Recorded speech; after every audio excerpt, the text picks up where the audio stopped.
CJD.com.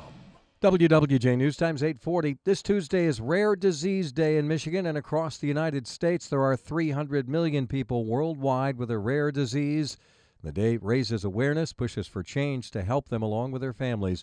Joining us live, Laura Bonnell, a former WWJ reporter, now runs the Bonnell Foundation, an organization that helps those with cystic fibrosis, provides resources to families. Her two daughters, Molly and Emily, both have CF. Good morning, Laura. It's good to talk to you again.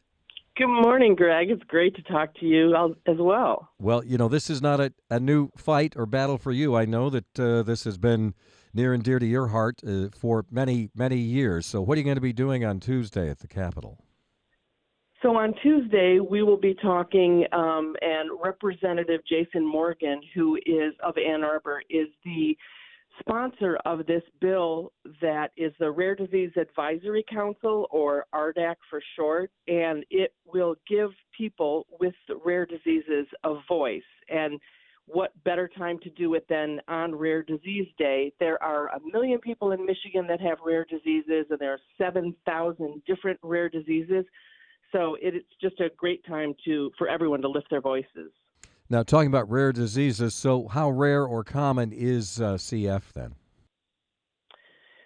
So any disease that has under 200,000 people affected is a rare disease, and in cystic fibrosis, it's 40,000.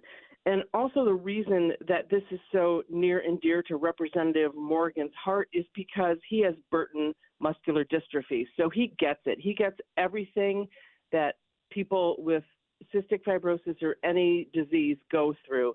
You know, this will allow us to be a resource to lawmakers, and every different stakeholder will be represented in this Rare Disease Advisory Council. It will be insurance companies and pharma and patients and nonprofits like mine, and everybody will be able to give input on prior authorization and step therapy and telehealth and the importance of it and how it impacts every single chronic illness and rare disease. So it's really important to have a voice. So it's really exciting, and there's going to be a lot of people up there representing so many different diseases.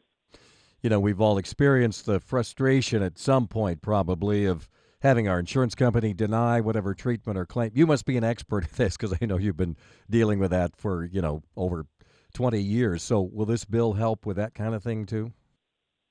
It will. I think actually in COVID, people kind of had a better idea of a lot of the challenges because so many more people were facing challenges maybe with insurance companies or their health. But yes, I mean, the problems with prior authorization and getting your medications in a timely manner after you're released from the hospital and step therapy, having to try and fail on a drug before you get the drug that your doctor actually prescribed for you, it's not healthy for the person who is trying to stay in good health. And I think nobody's the bad guy. We need to work together with everybody. That's why this Rare Disease Advisory Council is so good, because it brings all the parties together and everybody can explain, hey, this is not working for us. And then you hear the other side, and then you can decide, okay, kind of what's a compromise and how can we best get information to lawmakers when they request it. Geneticists will be on this board, and MishBio, and so much input. I think it's going to be fabulous. It will be introduced in the afternoon of Rare Disease Day on Tuesday in the House. Because we know some of these drugs can cost hundreds or even thousands of dollars, right? And even some experimental drugs may not be covered at all. Is that getting easier or better now in terms of having things covered? It's a hard one because I think a lot of people are right away, saying they're get very anti-pharma. And I don't think that's good either, because if you're in the rare disease community, the pharmaceutical companies do need to get paid back. That's why it takes such a long time for them to wait to get a generic drug out so that they can reimburse what they've lost. They put, for example, with Trikafta, this is the cystic fibrosis drug, it took them millions and millions of dollars, and they had a couple coming down the pipeline and found that, the one drug didn't work, and then I think it was 659, that drug that they named before they called it Trikafta, that did work, but they do need to recoup their loss. So to just say across the board, lower prices at any cost would be detrimental to the rare disease community when you only have 40,000, or in some cases, in some diseases, 10,000, people that are impacted. So you still want pharma to say it's worth it to put money into this disease, even though it only impacts 40,000 people.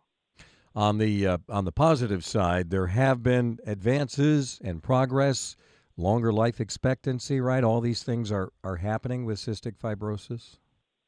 Right. In cystic fibrosis, the average life expectancy now is 51. My oldest is 28, and when she was born, the life expectancy was 19, and both my girls have outlived that life expectancy, so that's great.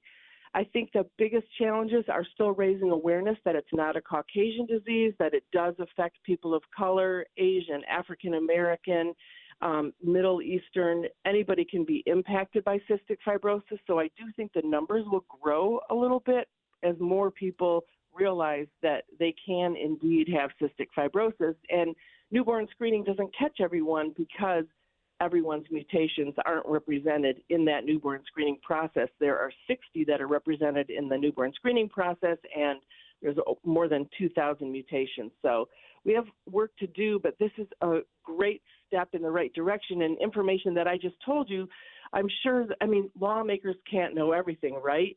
So this Rare Disease Advisory Council will really be a great resource for them and represent everybody in Michigan who has a rare disease. Laura, before we let you go, so how can people help out, not just your foundation, but other groups as well, as we come on this Rare Disease Day? What should we do? Well, if anybody wants to join us, we're going to be at the Anderson House office building in the Capitol at noon. And then the House bill will get a House number after Rep. Morgan introduces it after that news conference. So anybody wants to join us, come to the Anderson House office building, and they can always email the Bonnell Foundation, and I can put them in the right direction with getting involved in the rare disease community. All right, Laura, good luck to you. And as always, we're hoping the best for you and praying for you and your family.